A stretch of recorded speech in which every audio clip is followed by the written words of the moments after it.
ठीक, ये कंटेनर है, इस कंटेनर के अंदर पानी भरा हुआ है, इस कंटेनर के अंदर मैंने एक ट्यूब को डाल दिया। तो जब हम इसमें ट्यूब को डिप कर देते हैं तो धीरे धीरे हम देखते हैं कि पानी का लेवल इसमें धीरे धीरे ना ऊपर राइज करने लगता है। तो जब इसका लेवल धीरे धीरे ऊपर राइज करता है तो मैंने ये बोला कि इसके कॉन्वेक्स मेनिस्कस भी हो सकता है, कॉनकेव भी हो सकता है, प्लेन भी हो सकता है। तो हमने एग्जांपल के तौर पर ऐसे ही कॉनकेव मेनिस्कस ले लिया। कॉनकेव मेनिस्कस का मतलब क्या है कि ऊपर जो इसकी सरफेस है वो थोड़ी कॉनकेव है, मतलब गहरी सरफेस है।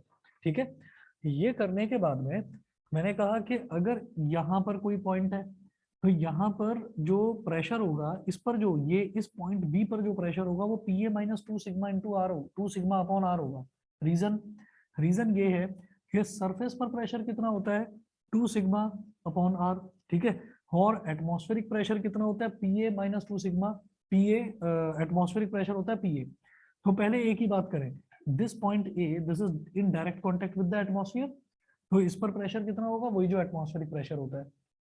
ठीक है, मतलब अगर इस ट्यूब के अंदर मैं कोई ओपन एयर वाली सेक्शन की बात करूं तो वहां पर प्रेशर लगेगा पी ए के बराबर। पी ए क्या है, एटमॉस्फेरिक प्रेशर।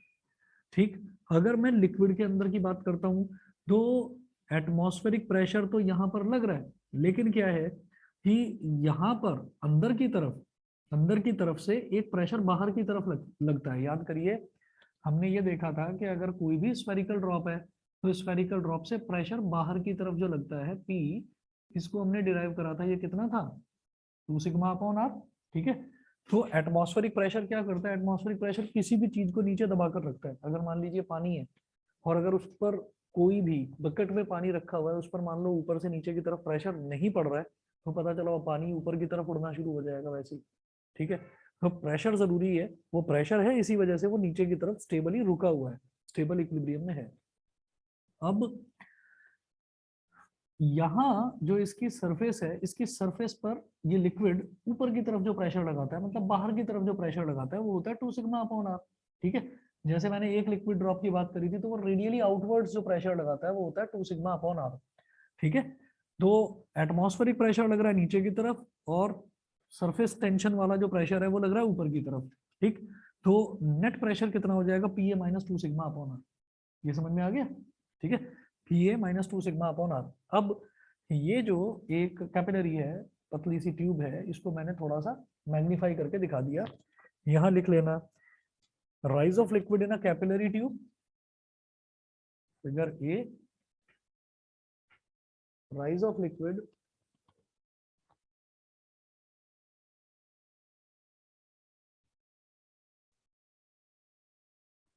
in a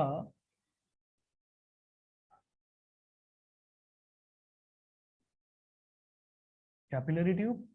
और फिगर बी, इसमें लिख लेना बेटा, इसका ये एनलार्ज्ड व्यू है। यही जो कैपिलरी है,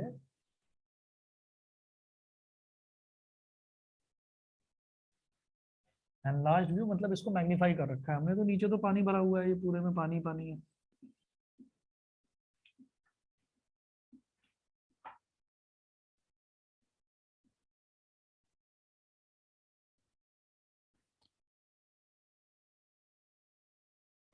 ऊपर ये कॉनकेव मेनिस्कस है। ये कॉनकेव मेनिस्कस का अगर मान लीजिए मैं ये कहूँ कि कॉनकेव है, तो ये कहा जाए कि ये जो कॉनकेव सरफेस है ना, ये जो कॉनकेव सरफेस है, इसका रेडियस ऑफ कर्वेचर क्या होगा। तो याद करिए, आपने 10th क्लास में ये करा था कि जब हमारे पास कॉनकेव मिरर होता है तो कॉनकेव मिरर का radius of curvature, concave mirror कैसा हो गया, पीछे की तरफ से ऐसे शेडेड। ठीक है, गहरी वाली साइड पर रिफ्लेक्शन होगा। तो इसका रेडियस ऑफ कर्वेचर निकालने के लिए हम क्या करते थे कि कंप्लीट कर देते थे इसके स्फीयर को, और ये कहते थे कि इस स्फीयर का जो सेंटर है, this is called centre of curvature. ठीक है, और इस सेंटर ऑफ कर्वेचर से यहाँ तक का डिस्टेंस ले लो, यहाँ तक का कहीं का भी ले लो, उसी को हम आर बोल देते थे, capital R, radius of curvature. ठीक है, तो इसी तरह से मैंने क्या करा कि ये जो कॉनकेव सरफेस थी, ये डॉटेड लाइन करके मैंने इसको पूरा कंप्लीट स्फीयर बना लिया। इस स्फीयर का सेंटर ये है, तो यहाँ से लेकर और यहाँ तक वाला, मतलब यहाँ से इसको ज्वाइन करो, यहाँ से इसको ज्वाइन करो, मतलब ये जो कॉनकेव सरफेस है, इसको आप इस सेंटर ऑफ दिस स्फीयर से जहां पर भी ज्वाइन करेंगे तो वो कहलाएगा इसका रेडियस ऑफ कर्वेचर। तो मैंने क्या करा, इसको यहाँ से इस पॉइंट से ज्वाइन करा, कुछ सोच कर रहा हूँ ज्वाइन, बताऊंगा अभी। ये हो गया कैपिटल आर। ठीक है, ये कैपिटल आर हो गया। अभी जो ये टर्म्स हैं मतलब it is the same thing जैसे कि हमने मिरर के केस में रेडियस ऑफ कर्वेचर लिखा था, ठीक है। ये स्मॉल आर क्या है अभी उसको भी बताऊंगा। ये करने के बाद में मैं ये जानता हूं कि जो भी हमारा लिक्विड सरफेस होता है वो जहां पर भी सॉलिड को टच करता है उसको हम बोलते हैं point of contact. Point of contact पर टेंजेंट डालो, पॉइंट ऑफ कांटेक्ट पर टेंजेंट डालो ये, ठीक है। और लिक्विड के अंदर की तरफ जो सॉलिड का सरफेस है उसके साथ जो एंगल बनता है that is called angle of contact theta. याद है, this is called angle of contact theta. अच्छा, अब ये ऑब्जर्वेशन से पता चला कि ये वाला जो हमारा टेंजेंट बना है, ये जो टेंजेंट बना है टेंजेंट में और ये जो कैपिटल आर लिया है इन दोनों के बीच में एंगल बन रहा है 90 डिग्री का, ठीक है।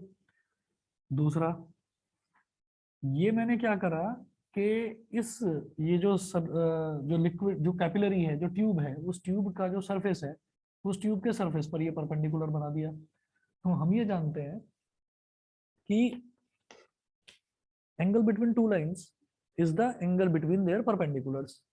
समझ गए, angle between two lines is the angle between their perpendiculars. कैसे होगा, ये वाली जो लाइन है और ये वाली जो लाइन है इसके बीच में तो एंगल थीटा होता है, एंगल ऑफ कांटेक्ट, ये तो हमें पता ही है।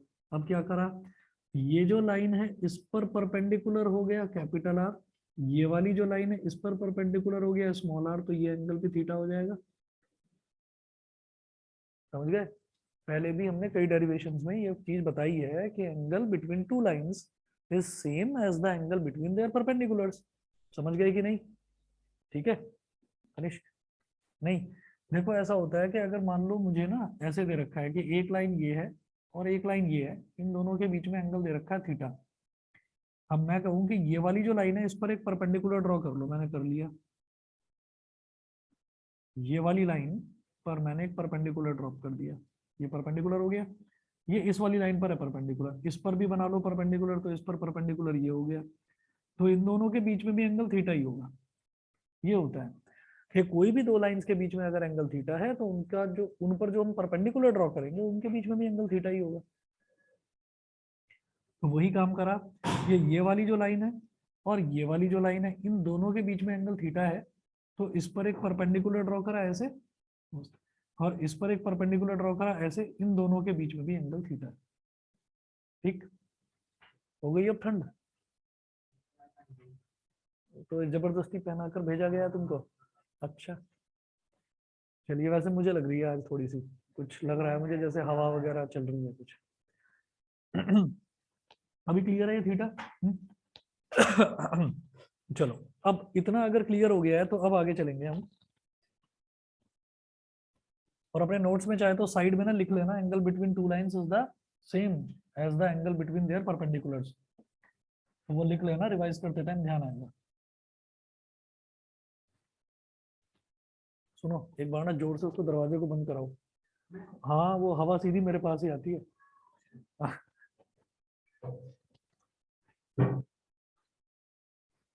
बंद करके पुश कर देना बस। अब ऊपर हाँ हो गया, बिल्कुल ठीक। चलिए जी, अब आप नोट करें,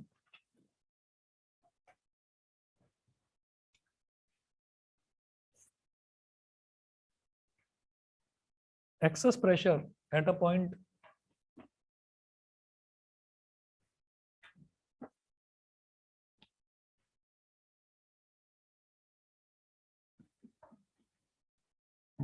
excess pressure at a point excess pressure at a point A just above the meniscus, just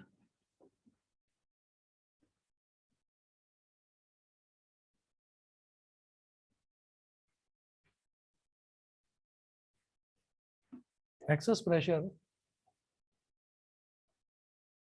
at a point A just above the meniscus compared to point B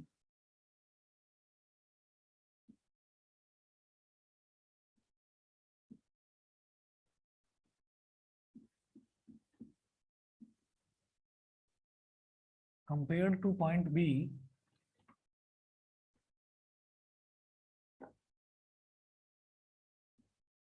just below the meniscus,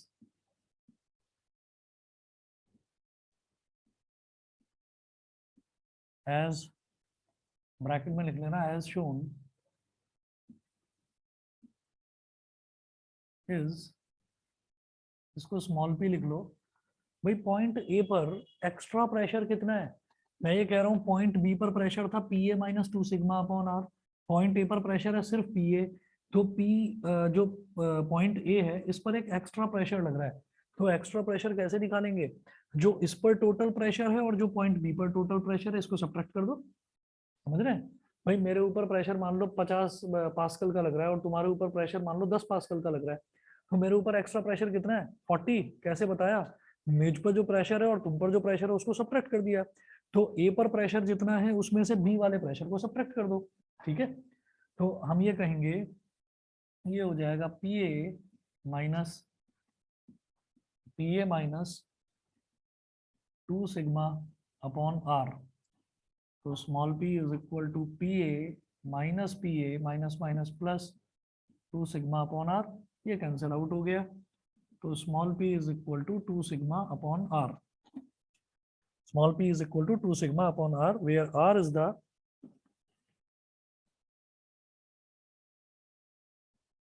where capital R is radius of curvature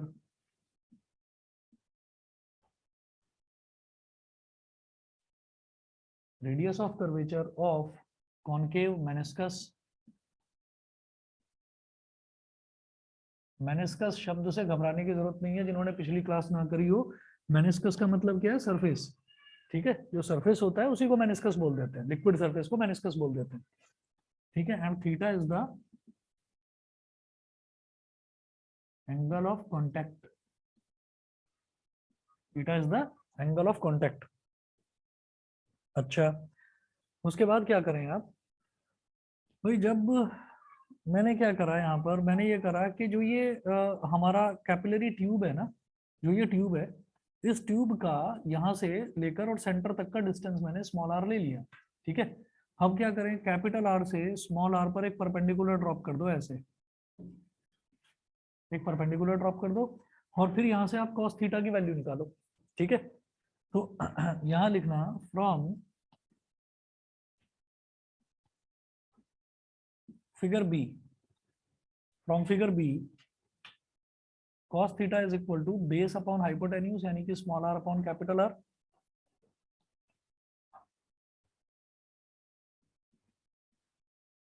small R upon capital R, यहां से मैं चाहता हूं capital R की value निकालना। It implies that capital R is equal to small R upon cos theta. Capital R is equal to small R upon cos theta, ये हो गया। Therefore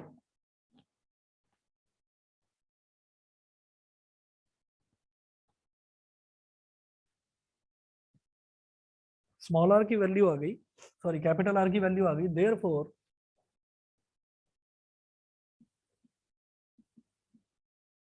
P is equal to 2 sigma upon capital R था, ये था ना। अब capital R की जगह ये डाल दो, तो P is equal to 2 sigma upon small R upon cos theta. क्या होता है कि जब न्यूमरेटर में तो एक नॉर्मल टर्म है और डिनोमिनेटर में रैशनल टर्म है। रैशनल मतलब डिनोमिनेटर का भी कोई डिनोमिनेटर है, तो डिनोमिनेटर का डिनोमिनेटर जो है ये न्यूमरेटर में आके मल्टीप्लाई हो जाता है। ठीक है, तो small p is equal to क्या हो गया? 2 sigma cos theta upon small R. Online वाले बताएं, अर्जुन वेदांत क्लियर है इतना? Yes sir. ठीक है, चलिए जी ठीक है। इसके बाद 2 लाइन लिखेंगे। ये क्या निकल के आया स्मॉल p? ये है excess pressure at point A. Point A पर लगने वाला एक्सेस प्रेशर, एक्स्ट्रा प्रेशर। तो नोट करें, due to this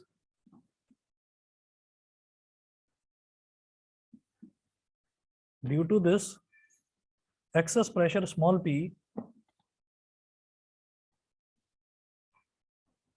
due to this excess pressure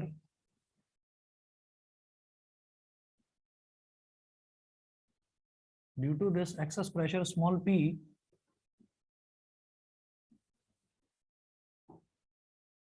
liquid rises in the capillary tube to height h. Liquid rises in the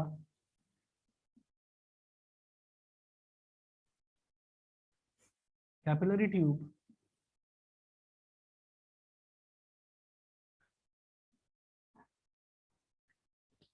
liquid rises in the capillary tube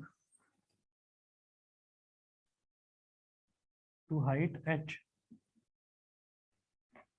to height h,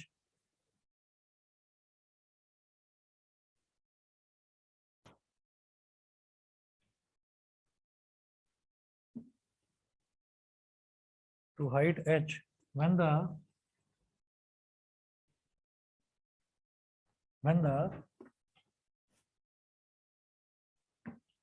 hydrostatic pressure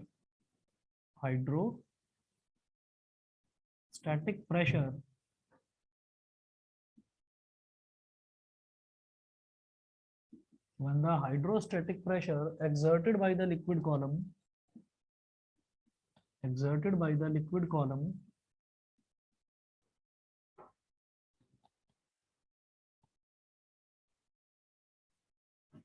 becomes equal to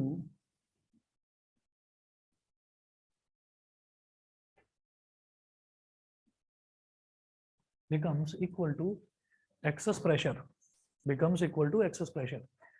तो क्या है कि जो hydrostatic pressure है, जो liquid column है, liquid column में धीरे धीरे क्या होता है कि ये ना ऊपर बढ़ना शुरू होता है। क्यों? क्योंकि किसी भी लिक्विड की प्रॉपर्टी है कि लिक्विड जो है वो प्रेशर लगाएगा, अपना जो भी सरफेस है उसका, वो सरफेस पर प्रेशर लगाएगा। ठीक है, तो ये धीरे धीरे ऊपर बढ़ना शुरू होता है, लेकिन एक स्टेज के बाद आकर ये रुक जाता है। उसका रीजन क्या है कि जो ऊपर जो एक्स्ट्रा प्रेशर है और यहाँ वाला जो प्रेशर है, ये दोनों एक दूसरे को बैलेंस कर देते हैं। भाई ऊपर भी तो एक प्रेशर लग रहा है और नीचे एक प्रेशर लग रहा है, तो ये लिक्विड तब रुकता है आकर जब ऊपर वाला जो प्रेशर है, ठीक, और जो नीचे वाला प्रेशर है, वो दोनों एक दूसरे को बैलेंस कर देते हैं, तब ये आकर लिक्विड रुक जाता है। तो मुझे क्या करना है, मुझे वही वाली हाइट बतानी है, ठीक है। तो हाइड्रोस्टैटिक प्रेशर क्या है? हाइड्रोस्टैटिक प्रेशर वो है जो नॉर्मल प्रेशर कोई भी लिक्विड लगाता है, उसको हम हाइड्रोस्टैटिक प्रेशर बोल देते हैं। ठीक है, तो ऐसे में इसको P is equal to 2 sigma cos theta upon R, इसको बोल दीजिए इक्वेशन नंबर 1। ये वाला पोर्शन मैं मिटा रहा हूँ।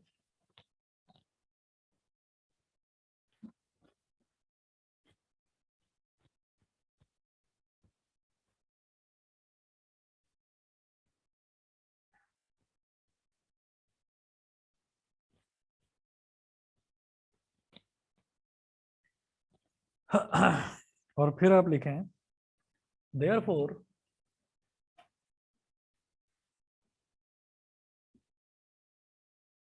at equilibrium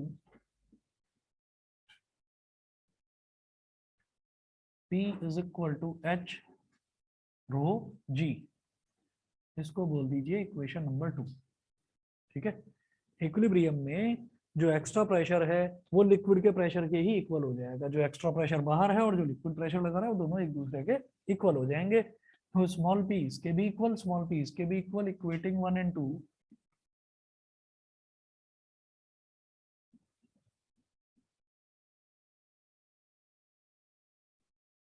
H rho G is equal to 2 sigma cos theta upon small R. मुझे तो हाइट निकालना है ना, तो H कितना हो जाएगा? 2 sigma cos theta upon R rho g. 2 sigma cos theta upon R rho g. Note करिएगा, this is the ascent formula. Ascent का मतलब क्या होता है? ऊपर उठना। This is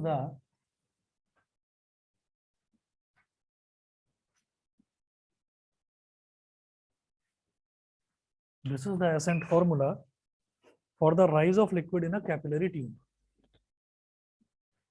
For the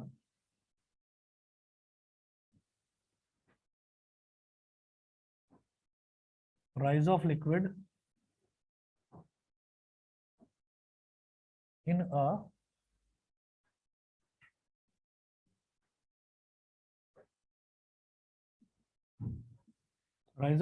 a capillary tube.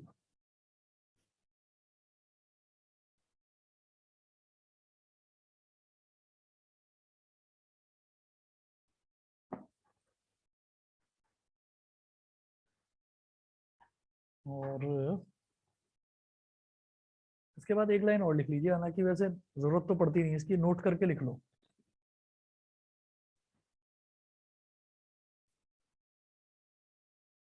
Note करके लिख लीजिए।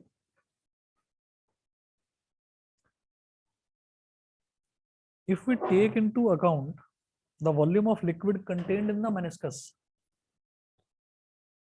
if we take into account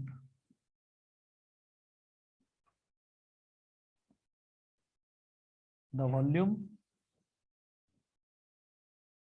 of liquid, if we take into account the volume of liquid contained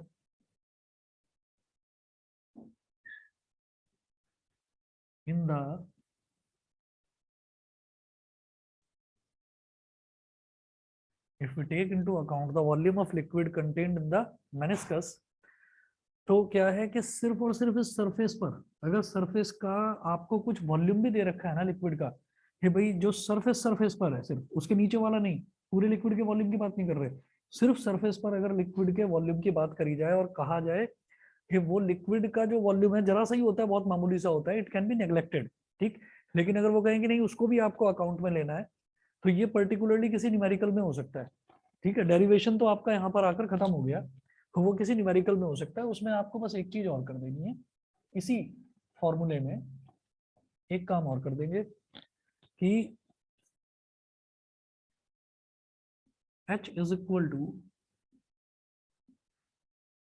2 sigma cos theta upon R rho G minus R/3।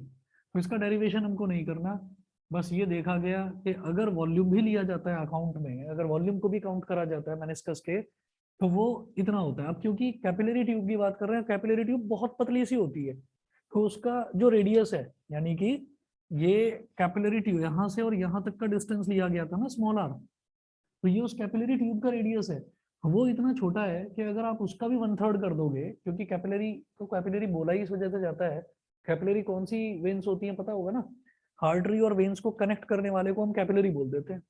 तो ये जो capillary है, ये capillary पतली वाली, बहुत बहुत पतली वाली जो नसें होती हैं उनको कैपिलरी बोल देते हैं। तो ये बहुत पतला सा एक ट्यूब है और उस पतली सी ट्यूब का रेडियस है, उस रेडियस का भी आपने 1/3 कर दिया, तो जनरली इसको ना नेग्लेक्ट कर दिया जाता है, ठीक। लिख दीजिए यहाँ पर आप however the factor R/3, however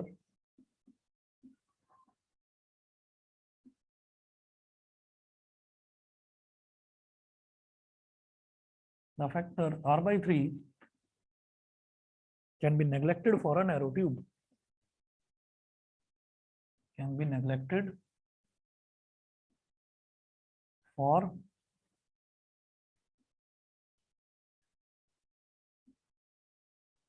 a narrow tube। पर अगर पूछते हैं कि उसको अकाउंट में लेना है तो ये, नहीं तो यही चलता है फॉर्मूला। तो H is equal to 2 sigma cos theta upon R rho G, ठीक है जी। तो ये आपका फ्लूइड्स वाला चैप्टर तो खत्म होता है, और संडे को आप लोग तैयार रहिए इसके टेस्ट के लिए, और मैं मैटर स्टार्ट कर देता हूँ फिर, थर्मल प्रॉपर्टीज ऑफ मैटर।